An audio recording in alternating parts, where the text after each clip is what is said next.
Welcome to another episode of Mike Check Sports. Today, I will be interviewing what I say Super Cutman or the Cutman of the Year in my words, James Michael Bazzel. This man is a great cutman. He's a very knowledgeable person. He's taught me a lot in this boxing game about nutrition and how to keep the weight off and even strength and conditioning. So this will be a very informative interview. Can't wait to just wait for him to get on so we can talk to the man himself.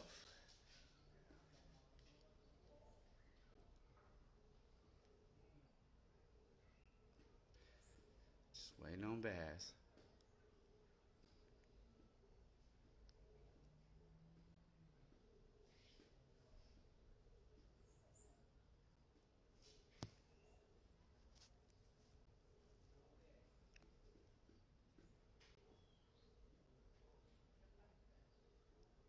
There we are. See you, Baz.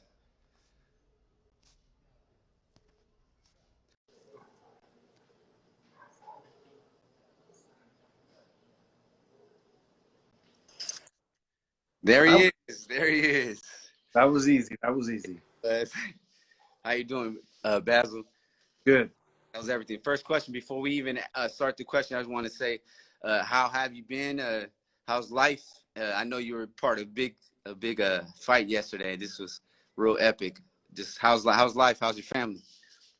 Everything's good. I just got back home from Las Vegas. I was with, the Top Rank show last night, and me and Stitch, Duran, and Bob Ware were the house cutmen for the show, and I drew the Teofimo Lopez corner. Russ Amber had Lomachenko, and then I had Alex Salcedo against our Yeah. buddy Rosa. Yeah. Then, congratulations to Arnold. Right. Right. And then Edgar Berlanga, who Yes. I've worked in the past. So I was able to work with him again last night. Yeah, that was awesome. That kid is something else. So Oh, let me start off with my first question, Basil. So my first question is, where are you from originally, and what did you aspire to be as a young man growing up? you know what? I really had no idea what I wanted to be. Mm. And originally from Charleston, South Carolina. That's where I was born. My father was in the trucking business, Hmm. so we moved a lot. From first to 12th grade, I went to 27 different schools. Wow. I moved a lot, had no idea what I wanted to do with my life or anything. And at 18, I got into the restaurant business, and I did that for 17 years. Mm. And I decided I wanted to be really a trainer, a string trainer, personal trainer. And from that thing, I got into boxing. Which leads me to my second question. It happened. Yeah, just it leads me to my second question. When were you introduced to the boxing world? Like you said, through training, but give me a Yeah, in the Bay Area, I lived here. I stayed, and my parents moved. They kept moving on, but I stayed here after high school. Mm. And worked in the restaurant business. Really didn't know what I wanted to do or anything. And um, I I knew I was a fan of boxing, loved boxing, and there was in the San Francisco Chronicle there was a boxing article by Jack Fisk that was on every Saturday, and I would Mm. read it, all about boxing. It was one of the last old boxing writers' columns, and he put in a thing about a fighter named Eric the Prince Martin. He had recently won the ESPN welterweight title. Back then, in the late 80s or 80s and 90s, they had ESPN was basically new, and they had a lot of guys who fought for the ESPN belt. Freddie Roach fought for the ESPN belt, right? He fought a guy named Tommy Cordova. I remember those fights with him, and he won. I think he won one of the ESPN belts, and so Eric was like a local guy, local celebrity from that exposure he had on free TV, ESPN, right? Cable TV, the new thing, which is like we take it for granted now, right? We watched Loma and Lopez on ESPN last night, right? So like talk about coming full freaking circle. Yeah. And so, Eric was a great guy, and Jack Fisk had said he's teaching people just how to, train like boxing conditioning classes up at a place in Daly City. So, he gave me the number, put his number out there. So I called him, went up there and trained with him. And that was the start of the whole thing. Wow. Wow. Okay. So it leads me to my third question. So what made you want to be a cut man? Like after you did, your training with this man? Well, that came much later. That came, Okay. as I, even like saying I was a fan of boxing, right? I had fought Eddie Croft. I had followed, a lot of the local guys from here, Pat Lawler, guys who were here, right? They fought here. Eddie fought in the San Mateo Convention Center, right? We went and saw him. We supported him. I was a cook. I used to cook for him and his daughter. They used to come in when I worked at the fish market. They used to come in and eat with me. And, I had known a lot of these guys. What happened was later on, when I got into training, I quit the restaurant business in 1998, got into training, personal training and stuff. And my first fighter that I ever worked with was Andre Sosa, who Andre. Yeah, Sosa, yeah. Oh, wow. Dad was a promoter in the area. He had promoted a lot of the Golden Gloves. He helped promote those. And, Andre was a busboy in the restaurant. And he was like, I want to come back. Man, let's go. Would you train me? I trained him conditioning-wise. I didn't train him boxing-wise. I didn't know enough. But I learned stuff because we worked with other trainers.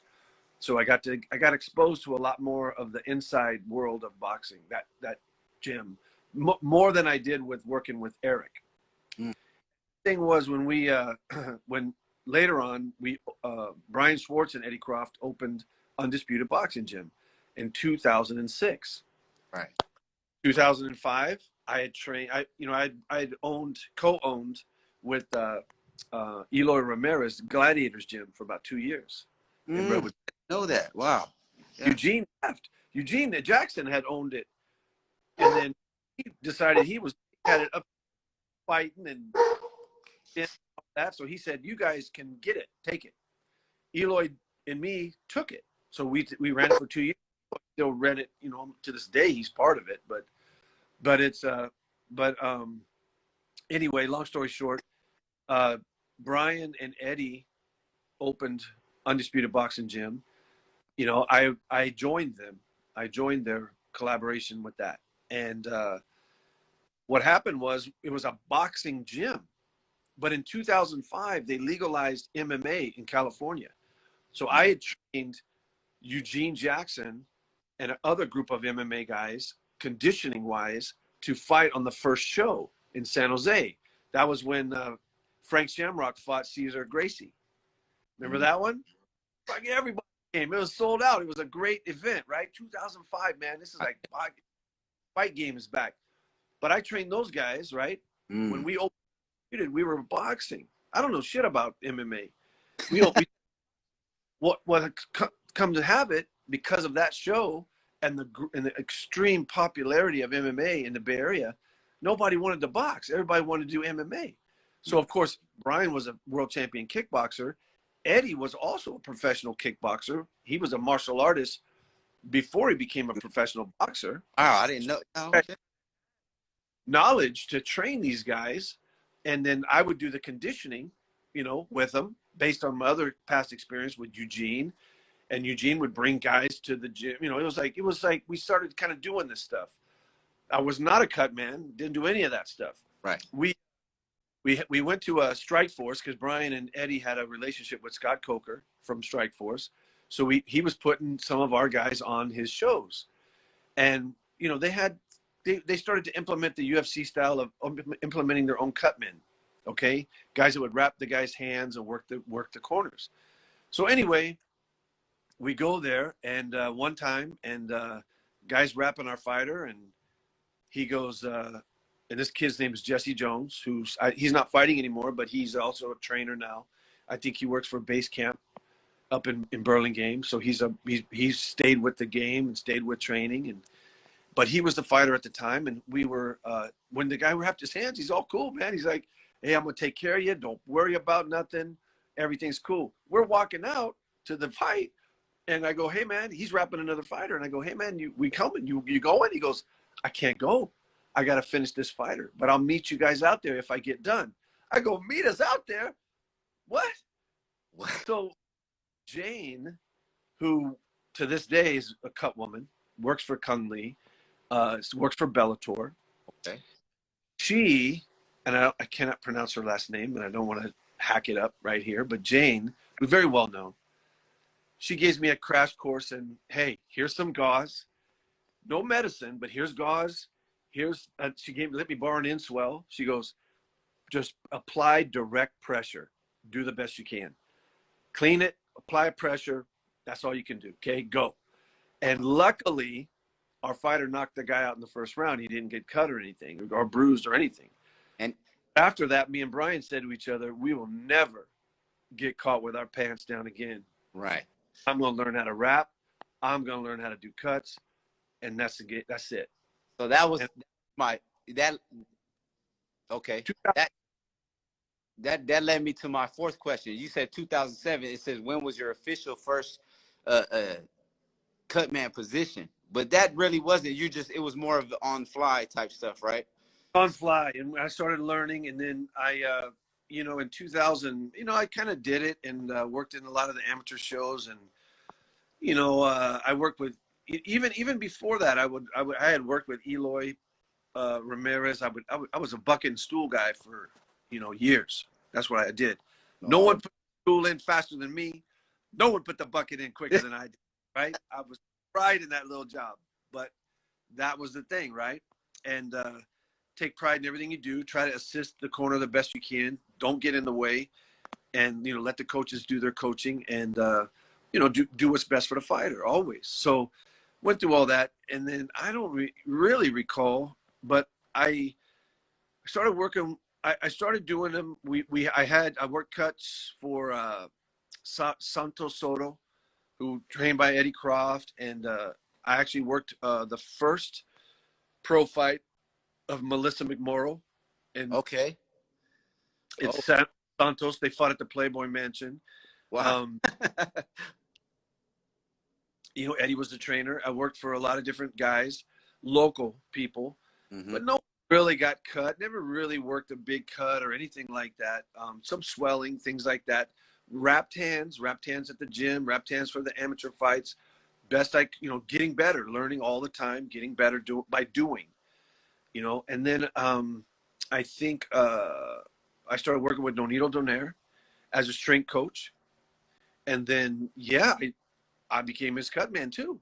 Wow. He always swelled up. So I worked a lot of swelling. I mean, he was my first big world title champion. I mean, it was wild, right?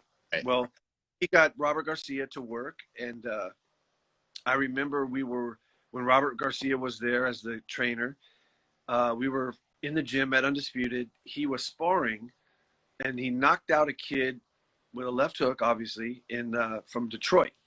Knocked him out. Damn. I'm in shape. I'm a strength trainer. I'm fast. I'm light. I'm all this, right?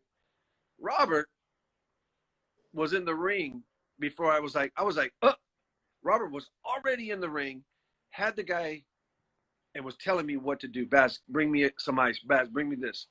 I'm like, how the hell did that guy beat me in the ring? Well, when you think about it, Robert was in the ring every day, and he was at fights every weekend. So I said, if I want to be good, if I really want to be serious with this, if I really, really want to do this, I have to be like Robert. I have to put myself in the ring every day, every weekend. I got to get involved in this as much as possible. So that's what I started doing. I started going to a lot more amateur shows. I started working for the pro guys any chance they would give me. Started working for Camo, and that was the MMA. And then I worked for some professional MMA shows, small ones, as a cut man, because they usually would hire one guy. They could only afford one guy or maybe two. I worked with Jesse G on a lot of these shows, who was a Cutman in MMA and also boxing. And I started working on a lot of cuts because those guys get cut all the time. So I started doing it all the time, and that's what happened. And from then it just went crazy. So let's get into your strength and conditioning, because you were mentioning that's what led you to be a Cutman. Give me some tips you would have for like pros or amateurs on strength and conditioning. What's your method of madness for it? Like, I know it's a whole lot, but just give me. I mean, basically, a lot of things. What's wonderful, and you could see, like last night. Let's use those two guys, Lopez and Loma, for examples. Loma is they're both incredible athletes, right? Yes. Teofimo's probably a more natural athlete. He's a phenomenal kid, right? But Lomachenko is too. Yeah. Look at the drills his father's had him do since he was a young boy. All that eye coordination drills, the ball that we all see him do off the hat, all those reflex drills and reactive and small, minute detail, peripheral vision stuff. That Teddy Atlas said something really good on his Instagram, I think yesterday or today, about that leading up to that fight, saying that stuff brought out whatever Loma didn't have naturally gifted athleticism, that enhanced and brought out more. Where Lopez, his is more gifted, but he will, as he gets older, and probably he could implement some of that stuff too, right? It's all great stuff for you. But for myself, those are wonderful drills. But for me, I break it down from the very beginning of the body. Let's say like working, I remember working with Eddie, Eddie asking me to help Santos. If you remember, you could watch, as training fighters, the back foot, back leg can drag on a fighter. They're not always back foot, the ball of their back foot. They drag it. The classic guy who you could really see exaggerate that, who was a world champion, was Kenny Norton. Kenny Norton would literally drag his back right leg as he moved forward. He got a great jab. He gave fits to when he could get his jab going, especially against Ali. He gave those guys fits, but he would drag his back foot. When you drag your back foot, you tend to reach with your right hand. You can be off. You can still have power. You can still have a successful career, but you're not getting the most out of your abilities, your athletic abilities. Remember, boxing, you have two hands, but you also have two legs. Right. Not always the front foot, where the front foot positions itself. That back foot has to support that. We have a young kid out here, Victor Pasillas, who's sickening, amazing back leg. His back leg guides him. He's but his back foot it's awkward, or not awkward. It's unorthodox the way he moves it. Like, he doesn't go, step to the right, move your right foot, and then your left foot, move left and right. He'll move his back foot first. Right. He wants to go to the right. He'll move his left foot. He'll move that first. Then the front foot. But it's so quick, and he's always on it. So he's always in position for that dynamite left hand he has, and that sickening right hook, as you and me both know. It's hard. Coaches now, myself and you as well, it's hard to defend. It's hard for us when we have guys that spar him to deal with that stuff. But that he can really bring, when people can watch that and try to implement those type of things, you're only going to make a fighter better by emphasizing that back foot. And then Eddie had told me, can you come up with some drills, something to get this guy Santos on his back foot? I'm about to choke him and hell out of him myself, because he keeps flattening out and dragging it. So I trained Santos, and we would work on things like that. So again, yeah, my coaching style, very adaptive, very much has to collaborate with the coach. You have to do it. As a strength trainer, we can definitely screw up a fighter, right? Especially if a coach has plans for a certain sparring that week, and we've, destroyed the guy unnecessarily in the gym where they have nothing in sparring. You know, and in training camps, yeah, you will deal with soreness and fatigue, and you'll have good days and bad days. That's part of training camp. That's part of being, you know, training. You Right. have those, so that will happen. But you have to be on the same page as the coach. And sometimes it's not like that. Sometimes it's very separate So because, especially these days, boxers sometimes take on they hire the strength trainer. That the coach doesn't necessarily do that, and then they have to, and then they're kind of doing separate things, and the head coach doesn't really know what he's doing, so they don't really, you know. But it's getting better now. I think it's getting more. Um, same page with the trainers, the more strength. fight, as more fighters are doing it now, it's more mainstream. I think that's the word, and it's more now. It's more team. Right. They're actually part of the team. Right. Right. Watching what they're doing, interested in what they're doing. Even as I like too, there's even drills that a strength trainer or a boxing trainer can give me to do it. I've gotten a lot of drills off guys like Stephen Edwards, trains J-Rock, Julian Williams. He has some wonderful strength training tools he utilizes but he uses it on the bag, on heavy bag.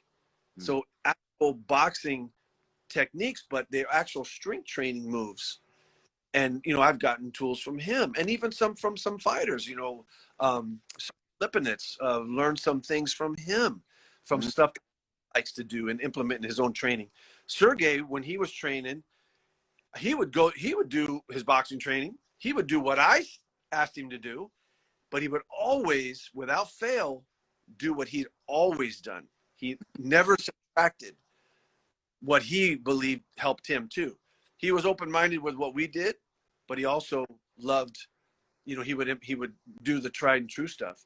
And I love that stuff. I learned things from them. Yeah, definitely, definitely. So let's get into diet, because I know you're always in great shape. Like every time I see you, you're always in great shape. It's like I can always count on you knowing your stuff. So I want you to get some advice on what fighters should do about their diets, instead of, you know, because you know how a lot of these fighters, they wait till the last week to drop all that weight. Are you talking Jonathan Chicas?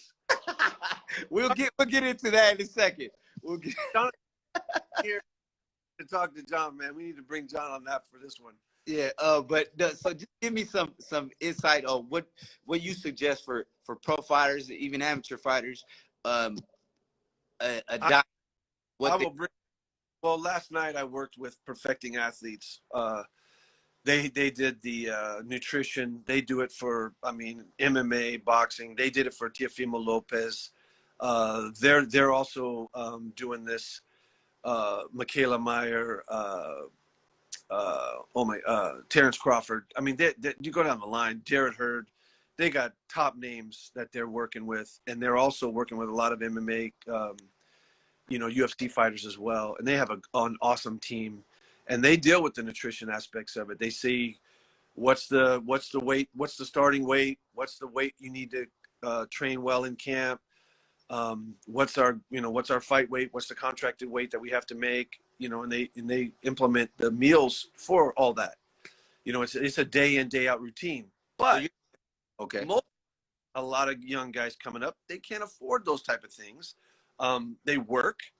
Not all professional fighters make a living as a professional fighter.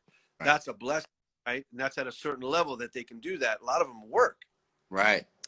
And let's go back to Jonathan. I remember Jonathan would work hard, right? He was working. So he would run in the morning, then he would eat something, then he would go to work all day. Then he would he would eat like something, whatever it was, for lunch, and then he would go train in the boxing gym. He didn't get home till 10:30. Then he would eat something heavy because he's starving.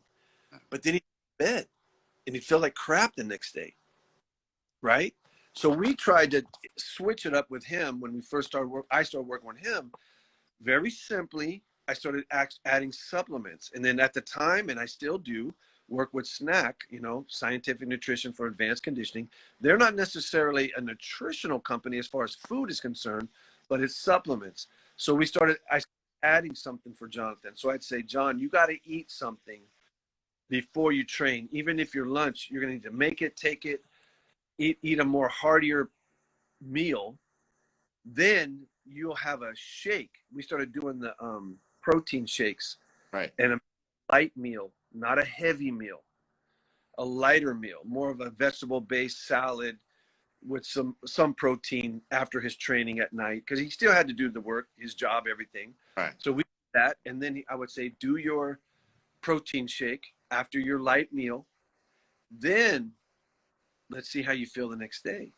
And then he started waking up feeling more repaired, because he was getting that nutritional or supplemental support that he wasn't necessarily getting with his food, because he was just eating because he was starving, because he had been working and training all day. So then he started waking up with more energy. He'd have better runs in the morning. He was more efficient in his, he was able to eat, and he was paying attention to his food at lunch. That was his main meal based on his schedule. And then he would be able to eat the light meal after training. He wasn't starving. He would supplement with the shake, and then he was able to control his weight. Yeah. And started to feel better, and that was really good. Yeah. And then when we were working together, that really helped him. And there's a lot of fighters like that you just have to give them advice based on their lifestyle. I can't implement something without. It's not a cookie cutter thing. You have to make what is going on with the fighter. It's the same with fight week. Oh my God, that's the taper week. Yeah. But let me tell you, let's go back to last night. Loma and Lopez, they were at high demands for interviews for during that fight week. That's not very rest. Yeah. They're not getting restful sleep. They're not getting the most efficient training in that bubble either. Yeah. They're not getting everything that they could normally get. Yeah. Because the magnitude of the fight was very demanding on them. Right. That can burn out. Definitely. I remember you telling John at one point, you was like, get off your phone, get rest. And I remember things like that. Yeah. Because we can get on that. We can do those habits, but you have to discipline yourself. Rest is extremely important for an athlete. And it's very overlooked, and especially it's overlooked when the more famous they can be. Right? Mm-hmm. Definitely. I'll always go back to the old wives' tale. Maybe there's truth to it about no sex, right? In training, right? Hey, wait, before you say something, who tested that? It was somebody, I think it was Chris Bird. Did you see that Chris Bird yeah. What do you say?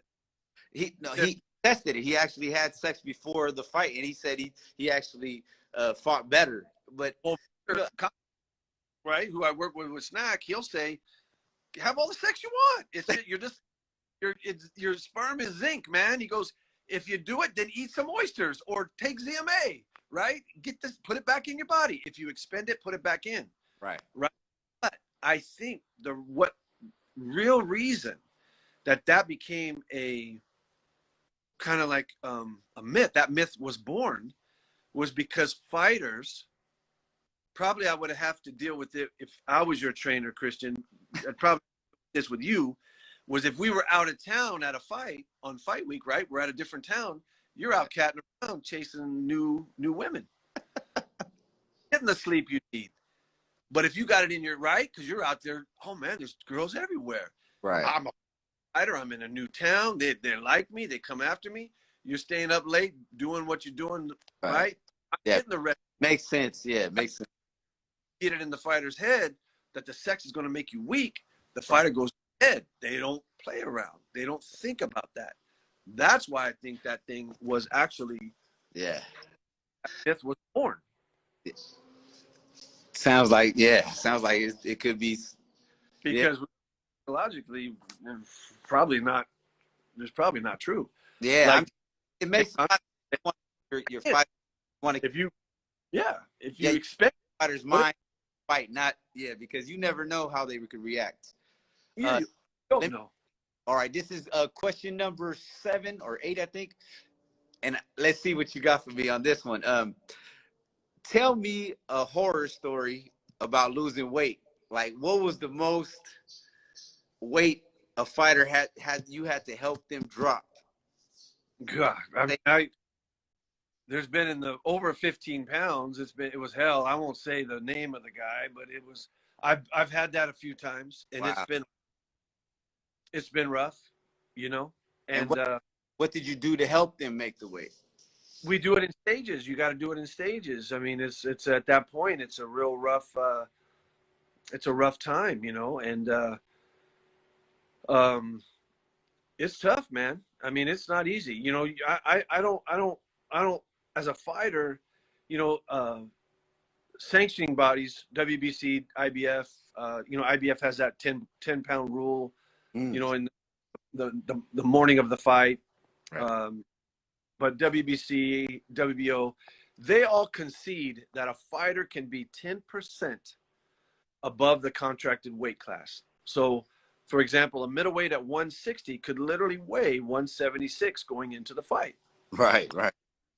Pounds over, right? So, it doesn't make any it doesn't make any sense to cut a fighter way before the fight. Okay. You want to have a fighter if he can weigh if he's a middleweight and he can weigh 176 in the ring, his fight weight is 176. So in training camp, when he is every day in training, remember we just talked about there's a lot of things you deal with. You have a strength trainer, you have your boxing training, you have your sparring, you have you know, your road work, everything going on. Life going on. You have to eat. You have to stay very well hydrated. 10 pounds of water a day minimum, right? 10 pounds of water a day minimum. 1.5 gallons of water throughout the day. Keep replenishing that. Keep it, set yourself super hydrated. Nutrition support, supplemental support, because you're going to feel strong. Well, if a very well-trained fighter, let's just use the middleweight thing, you should have your guy about 74, 76, 77 in camp. As he to the peak week, to the top of his peak, you know, training, he should be at that 74, 75, 76. Each day in training, he probably loses about 5 to 6 pounds of water weight, right? You put it back on. So that being said, what does that make him? About 70, 69. After each training day, he might get as low as 69, even 68. A sparring day, he might get really low, right? But you put it back on. So then after that last green light day, which could be sparring, or it could be a heavy strength training day, the last hard day of training before the taper, leading into the fight, the 7-8 day taper, whatever it is, you have your guy start at that 75, 76. They drop it to 70, 69. You know, they're like an engine, man. They're like freaking a machine. And now we're not gonna train twice a day. We're not gonna train with the same intensity now. You're gonna back that all off. That's over with. You don't want to train a guy hard Wednesday before the weigh-ins on Friday, before the fight on a Saturday. Of course, no. That was the week before. Now you're just tapering. It's all game plan. It's shadow boxing. It's you know, calisthenic, whatever it is. But shadow boxing is wonderful because you can work on your game plan. The man's already in shape. Now it's like, you know, you're doing everything to just kind of reiterate what your game plan is going to be, what the strategy for the fight is going to be, right? You don't have to worry about different sparring partners or different techniques to get him in shape. You don't have to do that anymore. So, and then that being said, now that the workload is not as intense, you can start tapering the calories, the caloric intake. You want them to eat. Keep the water, 1.5 gallons a day. Keep it going. Always hydrated. Start to taper the food off, the calories. In that taper day, the Monday, the Tuesday, the Wednesday, the kid could probably lose 1 pound to 2 a day, just naturally being a revved athletic machine. So let's say he's about 69, what he would normally be after his training day, but we put it back on. Now he's walking now in the taper week at 69, 68.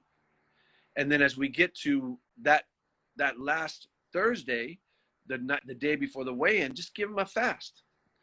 It could be anywhere from an 8, 10, 12-hour fast. Cut the water, cut the calories, just let him put him in. And that, again, that depends. there's interviews. If there's that type of thing, if the magnitude of the fight, you know, you have to do that, then you need to feed the guy. You can't do that fast, because Right. they need you to do the interviews. They need that.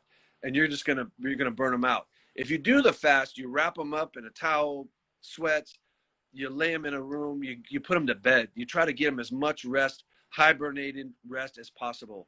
That's not always easy to do in the high magnitude fights. There's so much demand on them, you know, especially the day before the weigh-in.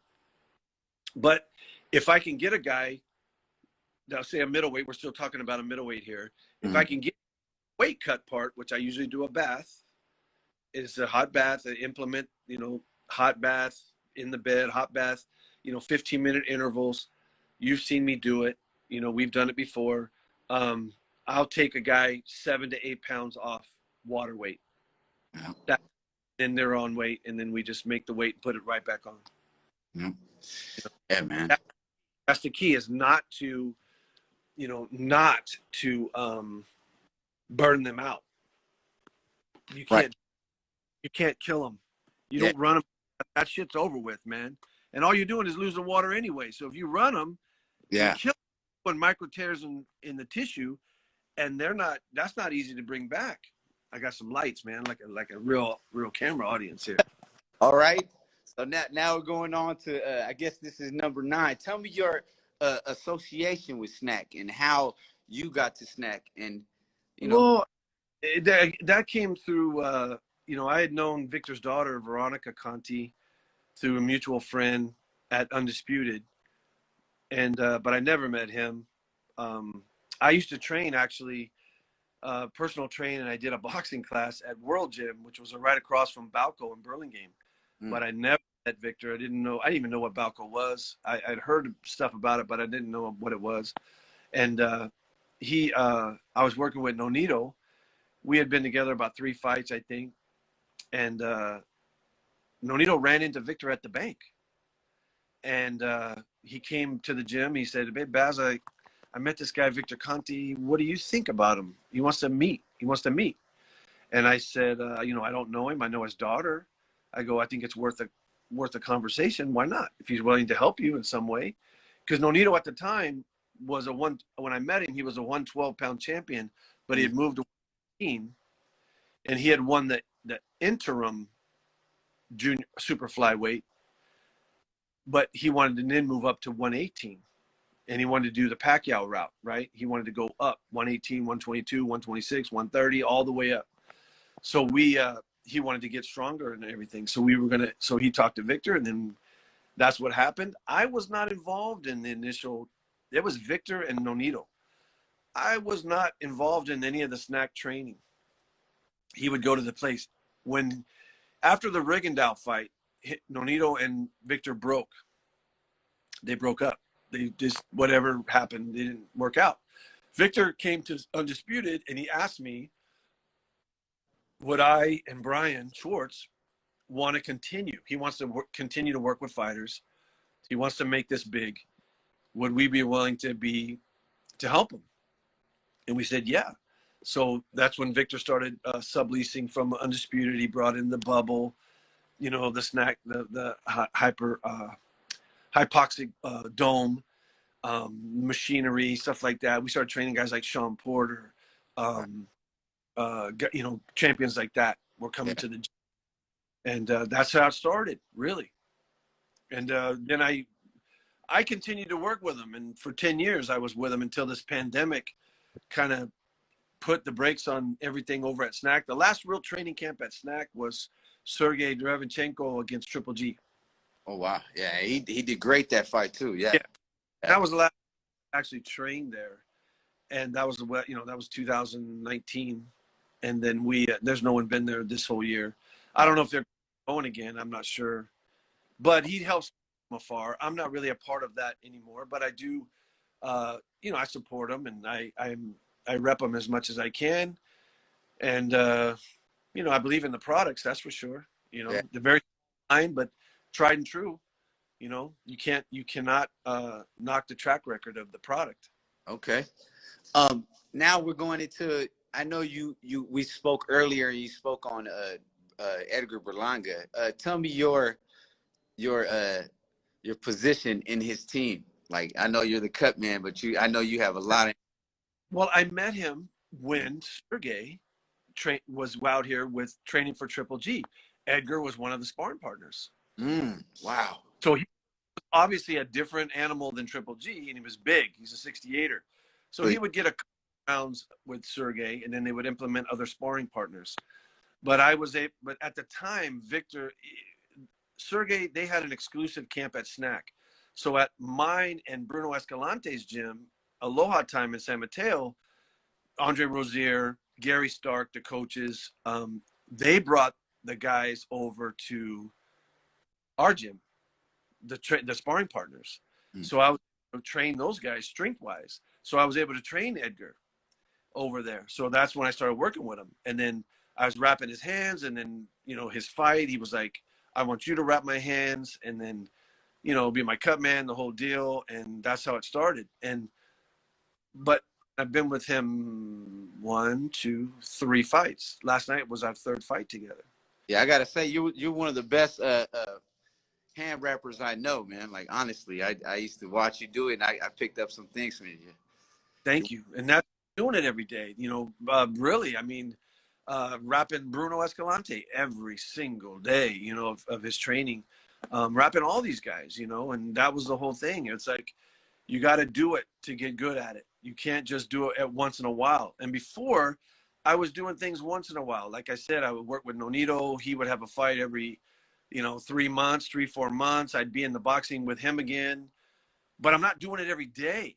So I'm like, dude, I'm not ever going to be good at this. If I want to give myself a shot really good, I have to be like, I'm going to learn from Robert Garcia. I'm going to learn from these guys who are in the gym, in the ring all the time. Right. And started doing, and that's when the game changed for me. Definitely. We're on question number 10. We're almost in the championship rounds, but for number 10, I wanted to ask you this.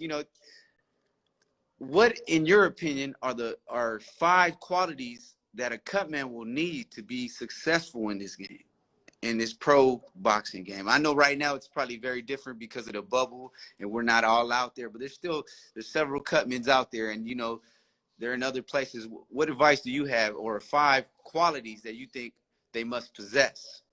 Let me see if I can do 5 of them. I'll start with just kind of like what you have to have a passion for it. Passion. You have to be. This is something Victor Conte. I'll just quote him. Something he would say. It's, there's, how can I help? How can I serve? Because Stitch say this every time. Me and Stitch worked together in the bubble. Bob Ware, and we've worked. Like, I worked Arnold Barboza's fight. Stitch worked Arnold's last night. I worked, that's how it works. We're here to help them. We're not paid to work by a specific fighter. We're here for all of the fighters because we're the house cutmen. Right. But first and foremost, we have a passion to do our best, our skills for you, to make you successful. We have no horse in the game, right? There's no if you win or we ain't here if you win or lose. We're here the best we can. So you have to have a passion for it. Then you have to practice your skills. You have to have a knowledge about swelling, laceration, and there's only 3 medicines that you can apply, right? There's an Avitine, there's thrombin, and then there's an adrenaline, 1,000%. The 1,000 on the adrenaline can be it's a prescription. Usually it's for sinus infection, an antihistamine type of thing, but it's also a vasoconstrictor. So when blood vessels are broken, like say my fingers are blood vessels that are broken, when you apply the swab to them, it closes them. It constricts the broken vessels. So you apply the medicine, apply the medicine with the cotton swab, which can usually coat the wounded area. Sometimes you use 2 swabs, it depends. Add the pressure, it constricts it, and then you got to do that sometimes until the medicine takes. Then you have the thrombin, which is a coagulant, right? That's a different. And then the Aventine spongy, it's usually a spongy material. That's more of a packing material. It's a stopper as well, but it sticks in the wound. It's an object that goes in the wound. Once you get punched, it usually flies out. So as it's not as applicable for fighting where you're continually getting punched. And as you noticed, I don't know if you noticed the fight last night, I was working on the left eye. The Teofimo? Yeah. Because the right jab and the right hook of Lomachenko was bruising it and swelling it. I was worried that one was going to open up. So you apply, even though it's not a extremely difficult, big swelling where you're going, oh my God, the guy's eyes is closing. You apply that pressure, you apply that cold compress right off the gate, because you try to address things as they happen, as you see the landscape of the face, you try to apply those things quick. You don't hesitate, man. You go right for it. So there's willingness, passion, knowledge about knowing how to apply the medicines, and consistent with the technique, because you can't be fumbling around, man. You have to know what you're doing, and you have to want to do it right away. And willingness, really. You gotta be. One time, Keith Connolly, when I had Sergey, and he was just, when he fought Triple G, it was a horrible cut. And I've had bad cuts in the past, and they go, do you ever get nervous? You want oh man, no. I'm like, oh hell no, let's go. Yeah. Guy in the ring way, and that's the thing Teofimo said last night. He goes, damn man, I got cut in the last round. And but man, I hate that you got cut in the last round. I really do. It's a waste. Now you got to get stitched up. Yeah. It didn't fight. As a cut man, I told him, I said, as a cut man, I want to work the cut. So I was thinking you were going to get a cut earlier, because I wanted to do it. And then Stitch, at the end of the fight, came over to me and he goes, you got lucky on that one, kid. You got lucky. It was at the end of the fight, right? So he's ribbing me and stuff, I don't know if I put 5 things there, but I mean, you got to have passion, knowledge. You gave us a lot. You said passion, knowledge, willingness. Involved in the game, man. You got to, hand wrapping is a tool that will serve you well. When the great Joe Chavez, when, as you know, you and me, we all, Don Shargan, Paco. Yeah, rest in peace, Chavez. Remember? Yeah. Rest in peace, Joe Chavez. Yes. California. So Joe used to work with Max Garcia, work with a lot of guys. And I remember I would work a lot of shows. Herb Stone, may he rest in peace, our manager. He would say, he had me working 4, 5, 6 guys at a night on a Don Shargan show. And Joe one time, he had seen me work a lot, and he came up to me and he said, he goes, I see you out there. He goes, you did a good job. He goes, froze up. You'll make more money being able to be more valuable to guys, not Cutman, but you also wrap hands and everything else. Right. And he goes, you know what the piece of advice I can give you? And I go, what is that? And he said, I've been in this game over 40 years. He goes, know that you don't know everything. Know that you don't know everything. He goes, I will learn from someone that's been doing this thing for a month. I might learn something from them. That's the key. And I can attest to, I will learn something new, and I will swear this is true. Every single fight I work, I learn something. It's timing. It's maybe learning. Not all fighters like the same application that you do it. You got to be careful, right? There's certain things like I think every fight I had last night, except for Teofimo, there was nosebleeds. So that's annoying because you don't know, but I think Kendo actually I think he had a fracture to his nose, because after the end of the fight, I saw him a few hours later and it was swollen. He was starting to swell under the eyes. But he was bleeding more, that deeper, darker blood. And it was like, it was painful. So when you put the swab in, usually like with with Salcedo, he never complained. I put the swab in, boom. Yeah. I mean, the only thing did what he would blow it right when I got it all. He blood would come out again, but you know, I was trying to pack it before he went back out to the fight. But there was, but those things not every fighter's you're not gonna be able to do that. So sometimes I can swab them. Sometimes I use nose plugs. Now nose plugs, you put adrenaline in a nose plug, that thing will suck up a third of your bottle. It takes a lot of adrenaline, but it's also, you can put it up there, especially if I have other cuts, other swelling to address. I can shove up to nose plugs or one, apply it, and then work on other parts of the face while that's doing its job. The medicine's applying to the actual maybe abrasions and stuff that's inside the nostril that I cannot see. Right. Actually going on up in there. And, the busted lips, you put stuff there. Sometimes I use wet wipes, and I'll roll a wet wipe, stick it under there, have the kid put. There's a lot of techniques you can use. I use wet wipes, wet towels a lot. I don't use dry towels to wipe the face because there's wounds, especially when there's cuts. You put a dry terry cloth towel on that, it rips the thing open. Use a wet, pliable towel to wash and clean the area, right? Very, very important to do that. Salcedo had, from his bleeding, I had to wipe a lot of the blood away from his eyes throughout some of the fight, so there was a lot of that stuff. And, you have to, every fight's different. Every fight is different. Every fighter's different. Sergey, for example, 5 fights with him, he swells up and cuts in every fight, but he will give you his face. He will lay back and let you go to work on him because he knows how important it is. Some fighters are moving around like crazy. Right.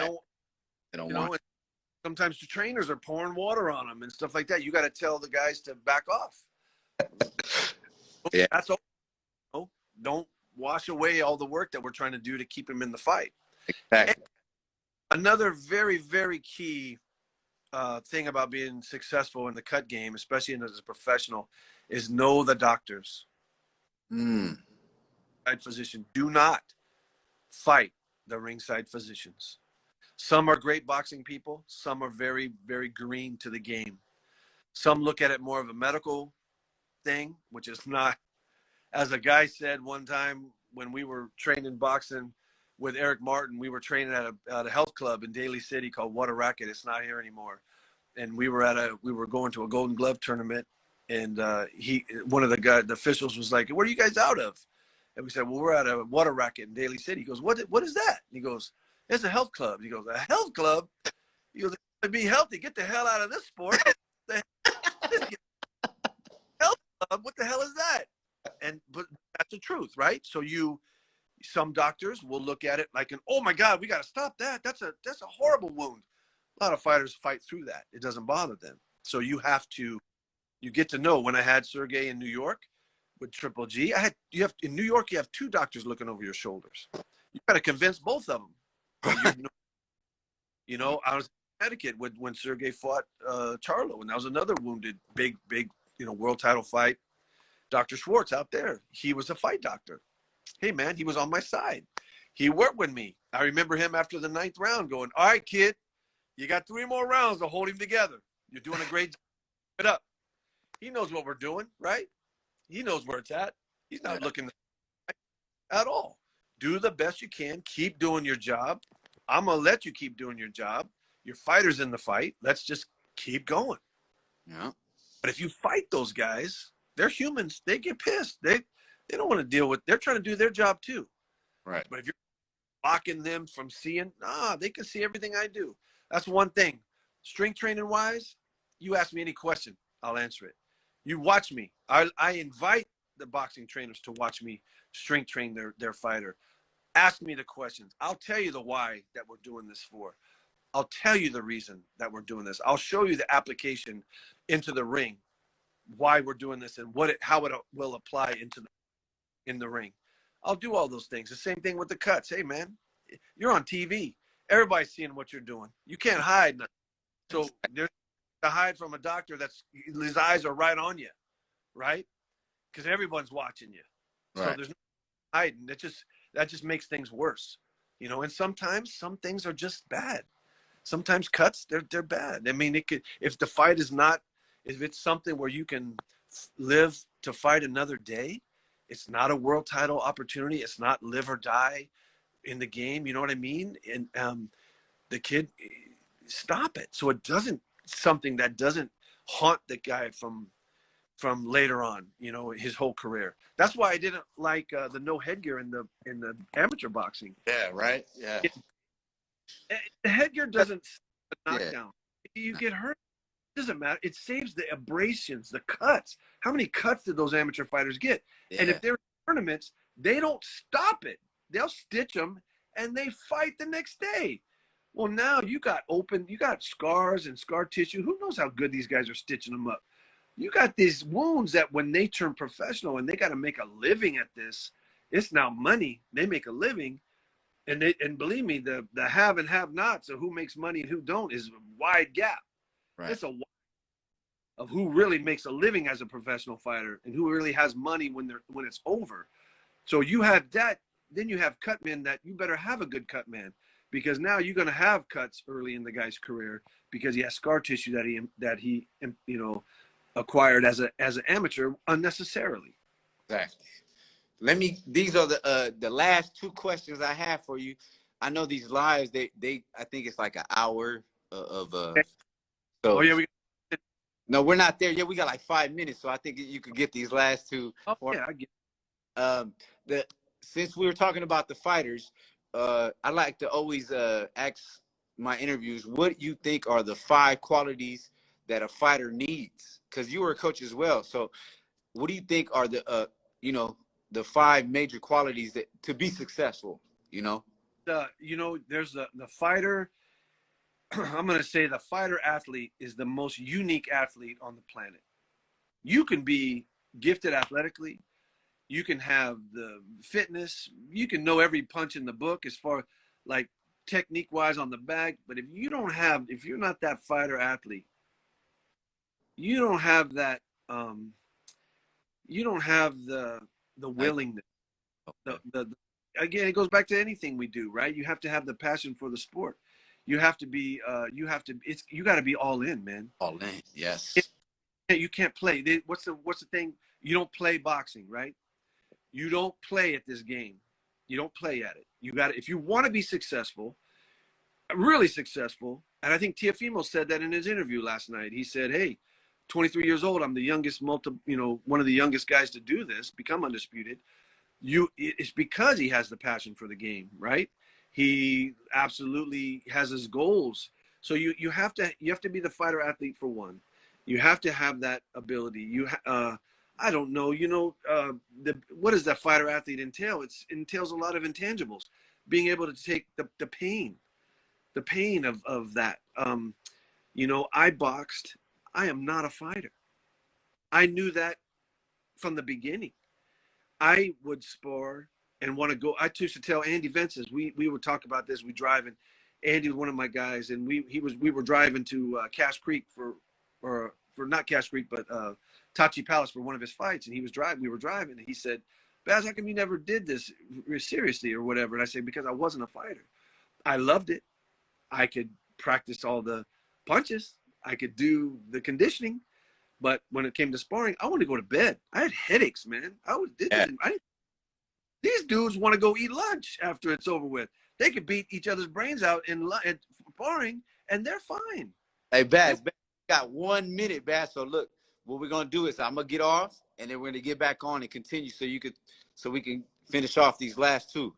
Is that all right? Yeah. Okay. I'm gonna just cut it, save the video, put it on so people can see it, and then we'll start it again. Okay. All right. Talk to you right now. Okay.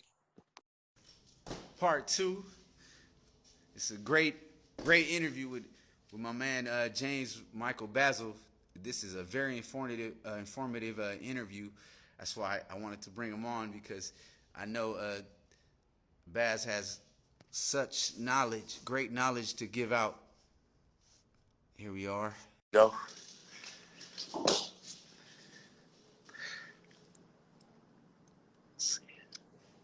There All you are. right. All Dig. right. Let's go back to question number 11.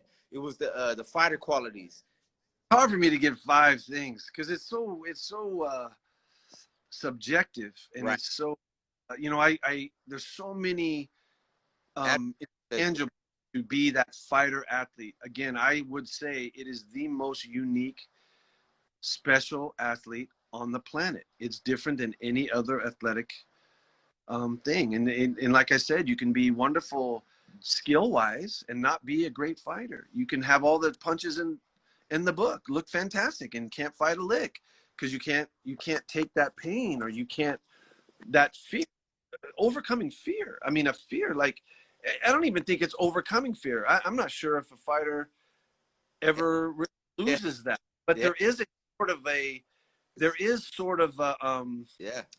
it's not a fear. It's not having fear. It's a Right. social almost attitude where there is, like, they don't think about it. Mm. It's other where I'm thinking about the actual bodily harm that's that could happen to me. I don't think the fighter feels that. I think it's more of a sociopathic kind of, like, they have other things that they're thinking about. Maybe it's the fear of losing. Right. They're so competitive. That loss is just, they can't live with that. That's something where maybe if I use myself as an example, shit, man, I'll come back another day, man. This guy's better than me.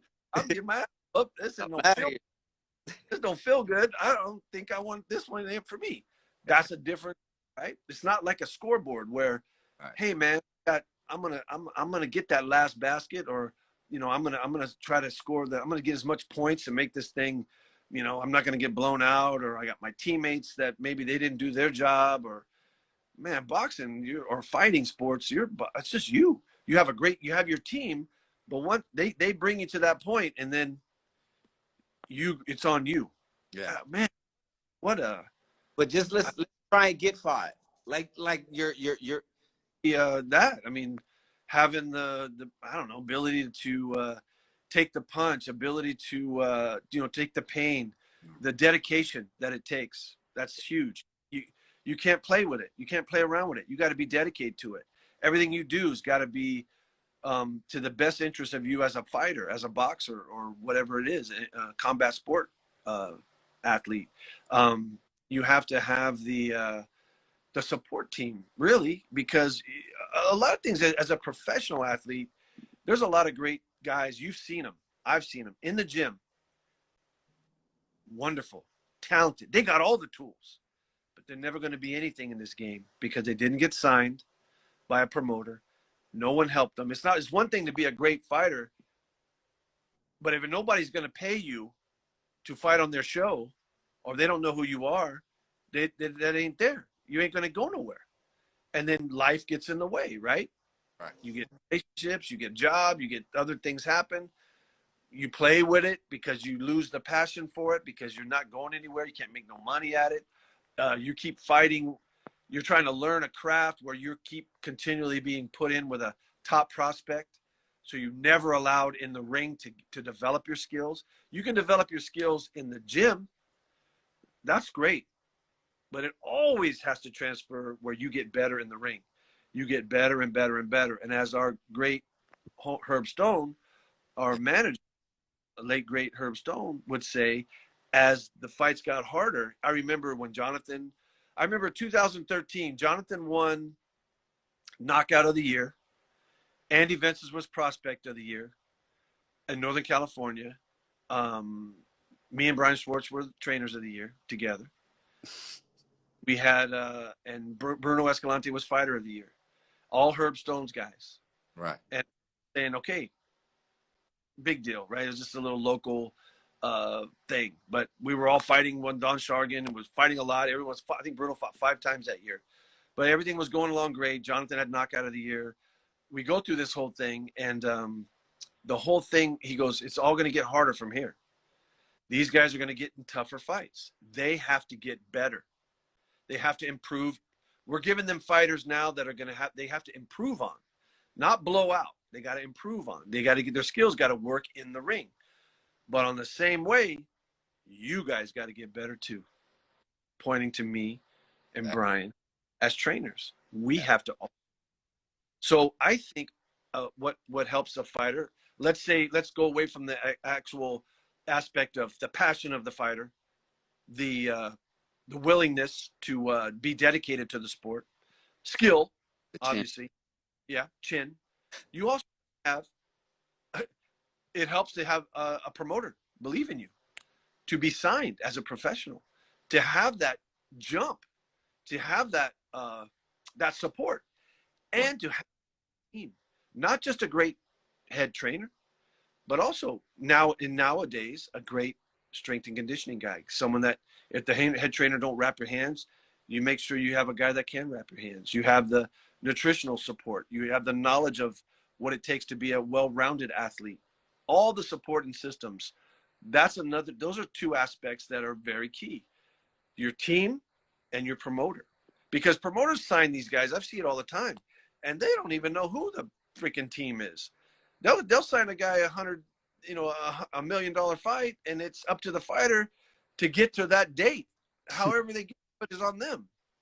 That's crazy, And how many times have we seen a guy go into something like, what the hell was he thinking? That's the worst strategy I've ever seen in my life. Or he wasn't prepared right for this fight because ain't nobody checking him. Right. So aside from the physical aspects, let's say I'm having a hard time getting 5, but let's say there's 3 physical aspects: the passion for the game or dedication, the fighter athlete mentality, the actual making the chin, and the skills. You also have to have a promoter that's willing to support you and build your career. A great aspect to be successful as a professional fighter, and a team, head trainer, team itself. You have to have a top team. You have to. It's imperative. Yeah. If you go in there, I've seen many times guys with all the talent in the world, but they'll never go anywhere because they weren't signed and they didn't really have a team behind them. They might have had a trainer who trained a lot of guys, but they don't have no team. And that's what killed them. It really did. It killed their career. Man, this is man, it's beautiful. I agree 100% what you're saying. 100%. You brought up Herb. Herb is our connection with all of us. This is just an extra question before I get to the 12th question. So I'm gonna just throw this out there. Right. Give me a story that no one knows about Herb. That because I asked John, I want to keep Herb Stone's name alive, and just he was such a great person. He brought us all together. He's somebody that should always be mentioned. But give me a story of Herb that no one knows. Well, I can. There's so many. Yeah. I used to Herb a lot to the fights. So I would drive him, and so I spent a lot of time with him. And he would sit me down, like when we would go to Top Rank. Andy was signed by Top Rank, and Jonathan had a 3-fight deal or something with Top Rank, and he would sit me down with Brad Goodman and those guys because he wanted me to start learning about what goes on behind the scenes, and that was very important for me. But I'll tell you a story that helped me. Bruno Escalante, as you know, with Brian, Bruno was he's like my guy, my son, right? Yes. I mean, he's my business partner in the gym, Aloha Time Boxing in San Mateo. Love that guy. Time he was gonna, me and Brian we were at a fight. I think it might have been, Bruno wasn't fighting the fight, but we were at the weigh-ins. I think Jonathan was fighting, and we were there. And I was, Herb Bruno had just fought, and Herb was going to have him fight another guy, but this guy was another big step up from the guy we just fought. And it was not a lot of time in between. And I was like, I have what our Johnny Nava, our buddy, our man, which I've learned much from Johnny as well. But Johnny was like, he called it to me. He said, what you had is pop-itis, right? The pop-itis, where you care too much about the guy. You're not thinking about his interest of his career. You're worried about him. The thing was, I go up to Herb, and Herb's under, I have no idea the pressure Herb's under trying to make these fights. Right. And later on, I learned absolutely what he did behind the scenes with Paco and Don, just to get us on the cards oh my God, if it wasn't for him, we would have had those fights. And he, we were at the weigh-ins, and I go to Herb. I said, Brian was like, well, maybe we can get a lighter fighter, or maybe we can postpone it so Bruno has a little more time. And he goes, Brian's like, you ask Herb. I don't want to ask him. You ask him. So all right, I'll go ask him. I'm naive. I go ask him. I go, Herb, I go, what do you think? That's a pretty tough fight for Bruno coming into this. Maybe we could postpone that. Maybe we could do it. I think it was like another month down the road, and we give a little more time. And he just laid into me. He said, well, if you want to manage him, why don't you goddamn manage him then? All right? Why don't you be the manager? You know so much about this stuff. And I'm like, I'm not saying anything bad. I don't. He goes, man, you have no idea what it takes to put this stuff on. This kid will be fine. Quit worrying about it. Let me do the managing. You do the training. And I go back to Brian. Brian's like, holy shit, that didn't go well. And then Johnny Nava came up to us. And Johnny, because Herb was hot. Yeah. And Johnny explained it to me. He goes, Bazzel, you have the Popeyes, man. Yeah. You're worrying about it. He's fine. I know it. Herb knows it. Bruno's ready for this next step. Whether we wait a month or do it in 3 weeks like we're planning on, yeah. He's ready. He's ready for this. Let it happen. Don't worry about it. And he was right. He was right. Excuse me. Yeah. I learned a valuable lesson. Yeah. No, Herb had a mean streak. He was straightforward, man. He's straight gunner. Oh, but then he taught me so much, and I learned everything. I mean, there's not a day I don't think about him. Right, yeah. The lessons he taught me, I hear his voice in my ear when I'm working, guys with our own guys like Bruno's the trainer at Aloha. He's training Arnold Denong. Arnold's 7-0 as a featherweight, not signed, but we're very fortunate to be able to work with Thompson Boxing, and they're helping us. But we're not signed by him, so we don't turn any fights down. We work them, and but I hear Herb in my ear all the time. And his best line was, "Always do what's in the best interest of your fighter." Yep, that was his line, and he did that.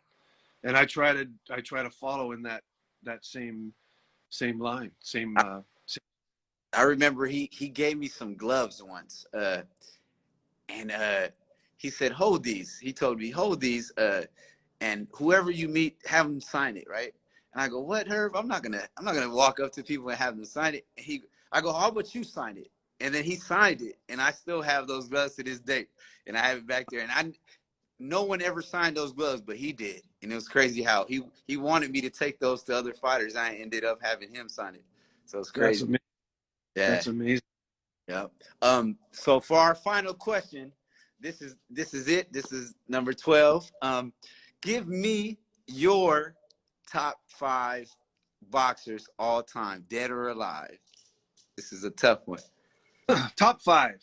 Yes. Top 5. No, not top 6. 5. 5. Wow. Do they have to be in the order or just 5 guys? Because I hate doing it. Yeah, I don't have a top. You don't have to do it in the order. I mean, but guys, I absolutely, it's so funny now because one of my heroes growing up that I just thought the world of was Roy Jones Jr. Ooh. And I'm actually friends with him now, and he's just a man. He's so awesome, and yeah, he is. But he was like just a great fighter, and everything, just an innovator in the game. But as far as like boxing, I mean, my goodness, I loved Sugar Ray Leonard. I would have to say Sugar Ray, Roberto Duran, because Duran was one of my guys that I watched with I didn't know shit about boxing, nothing. And I used to watch him on TV with my cousins because they loved him and they loved boxing, right? Same thing. Muhammad Ali became a favorite of mine, but I didn't like him when I was a kid watching him because it was Fat Ali. It was when he was fighting Alfredo Evangelista and Jimmy Young, and he wasn't winning these fights, man, but he was getting the decision, and he was just looked terrible. I didn't know who he was. Later learned about him, and he became someone that I always go back and look at his career, and I mean, there's so many great fighters. I can't name them all, but I look back at Sugar Ray Leonard's career the same way, just with like always seeing something different, always looking back at Ali's career, seeing something different. Look at Roberto Duran's career, seeing something different. Were there better fighters than them? Sure. I mean, there's guys that, I mean, my God, Lennox Lewis, look what he's did as a heavyweight. Look at Tyson, that phenomenon. Look at what he did. Look at Floyd, his career compared to Sugar Ray and all that. But those top three are guys that I always go back into and look at their careers, and I really am in awe of. So far, we have two more, right? I got two more I got to do. So you got so far Sugar Ray, Alexis Arguello. You know Alexis, right? Yeah, Arguello. Another one that I go back and follow his career. Amazing. Learn something new. Just a person who, just an ambassador for the sport. One of the most talk about a gentleman in the game. That man was that. You can see Chocolatito now, who was trained by him. He implements the same kind of compassion, let's say, for his opponents. It's the same compassion for his opponents, right? Chocolatito does. Right. So there, and then I would say, oh my gosh, who would be the other person? I would say a fighter that I look at, and again, it's purely from the aspect of always going back into his career, always seeing something different, learning something new. What an icon of his time, Jack Dempsey. Oh yeah, definitely. Rocky Marciano, wonderful. Love Rocky Marciano. But I would say Dempsey, yeah. A little more just from the sheer magnitude of his career, and just I can go back and see things all the time. And there's so many fighters that he was involved with that were great fighters that you can learn from. He was a big advocate for Max Baer when Max Baer was heavyweight champion and Max Baer was a top heavyweight contender. It was Jack Dempsey who was pushing him into that. He's the one that talent. That guy didn't really want to be a fighter. He would have rather been an actor. Wow. He was loved people. But Jack Dempsey believed in his ferocity, his right hand, and he pushed him into that. I love Jack Johnson. That whole era, that story. Just amazing person. Stanley Ketchel, who was a middleweight champion at the time, who actually fought Jack Johnson as a heavyweight champion. That was a very famous fight. And you don't see that now. Mm-hmm. You can't, that won't happen now. But Jack, heavyweight champion of the world, actually fought the middleweight champion of the world, Stanley Ketchel. Wow. Stanley was just an amazing fighter. Harry Greb. I mean, all these guys, you go back, I mean, Jersey Joe Walcott, Joe Louis. There's so many fighters that I watch and learn from. Benny Leonard, and even the ones now, the great fight. Look at Teofimo.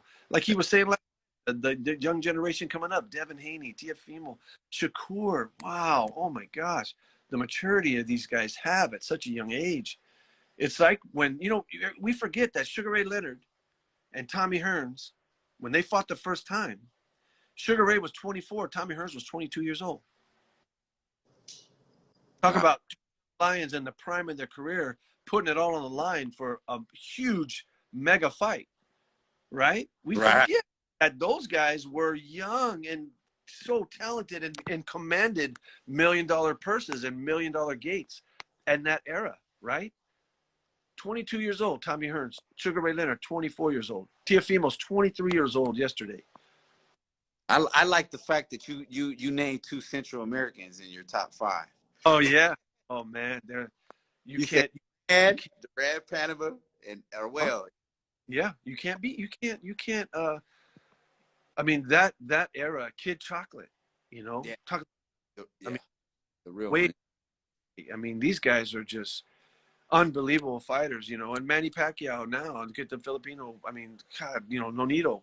being Yeah. blessed with a Hall of Fame career, Hall of Fame fighter's career, 12 years with a Hall of Fame fighter, extraordinaire. I mean, just opportunities for me, you know. And yeah, I mean, gosh, I can't top 5 guys. I can only say it not top 5 favorites, but top 5 guys that I could go back in their careers and Inspired you. always new, even though their careers were 50, 60 years ago. You look at them and you go, wow, I'm learning something new. There's certain stories and things that happen in their career and things you can always learn watching and rewatching their fights. You always learn something, a little something new. All right. All right, Baz, this concludes the interview, man. You're such a great guy. You know, every time I talk to you, man, it's like you always got something new to teach me, and I've learned a lot from you, so I appreciate you so much. And like I tell all the guys I interview on here that I'm giving them their flowers, you know, so they can smell them, you know, because we like to, you know, give our props after someone has passed or whatnot. It's better, you know, I'm trying to let you know that you are appreciated. I mean, you're a big part of me coaching as well. I mean, I learned a lot from you, like from the hand wraps to the strength and the conditioning and to losing the weight. I mean, you're a big part of that. So I thank you for, you know, putting me on game and stuff and things that I never would have imagined doing, you know? So thank you. And thank you for taking the time to sit down and talk to me. And, you know, I know you're a busy guy. You got a lot of things going on. But I want to wish you a great health. I want to wish you the best in everything you do, and thank you, man. You know, and thank you for taking the time because you know I appreciate it so much, Bass. You're welcome. And I will see you around, man. Man, got to change so we can all get together again. Yeah, man. I mean, we'll come down there. I still got some fighters, you know. Maybe we could bring them down to your gym and get some sparring. Yeah. You got it. But thank you, Baz. I appreciate your time. And I appreciate I'll talk to you. Really great. This is great. You're so informative. This is one of the best interviews I've made. I think, you know, people need to, you know, sit down and just listen to it. It's gonna be on the podcast on Google, on iTunes and all that stuff, so everyone could pay attention to it. But thank you, Baz. Welcome. Much love, and like I said, much success and good health. All right, you got it, man. Remember that? Remember where you going? You going? Oh, remember Herb? I got to tell one more Herb Stone. Oh yeah. All right, come on, let's go. You know, 7-Eleven. Oh, that's between us. They don't open know. all night. Open all day. But that's the thing. You got the passion for it, man. I mean, I tell you, that's from day one. I mean, that was, you know, your work with Jonathan. I mean, day in, day out. Talk about a team. I don't think Jonathan could have got as far as he did without you in his corner day in and day out, because you were the man for him every day in training. So that's part of what makes a professional fighter successful, is having that team and those people with the same passion, you know, that the fighter has, that's willing to, I mean, man, the countless hours, and my God, yeah, it's like you can't even, there's no monetary payback for any of that. There's no measure to that. You don't love it, get out. Yeah, exactly. I mean, yeah, we've been through a lot. You know, you helped us a whole lot, man. When you came, man, it felt like Voltron. When we all got together, it felt like this was it. Like this was the perfect team. Like, you know. Barbosa about that fight. Yeah, like I said, man, that was a draw. After that, you know, Arnold always asked about Jonathan. I mean, they became friends after that whole thing. You know, it was great. Yeah, I salute the kid, man. The kid is good, man. He's gonna be trouble in that division. And he was so much bigger than Salcedo. Yeah. Holy, his size, the monster.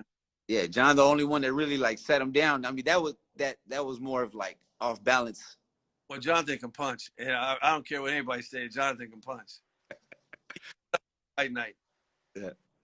Might have had a rough camp or a rough weight cut, but that kid always showed up on fight night. Yeah. And that's one of the things, right? You got to be that fighter athlete. You got to have that anyway. If you don't have what like Chicas had and those guys, Bruno Escalante has, those guys that show up on fight night, come on. You don't go nowhere. Yeah. You might be fantastic in the gym, and we're all looking going, hey, that guy could be something.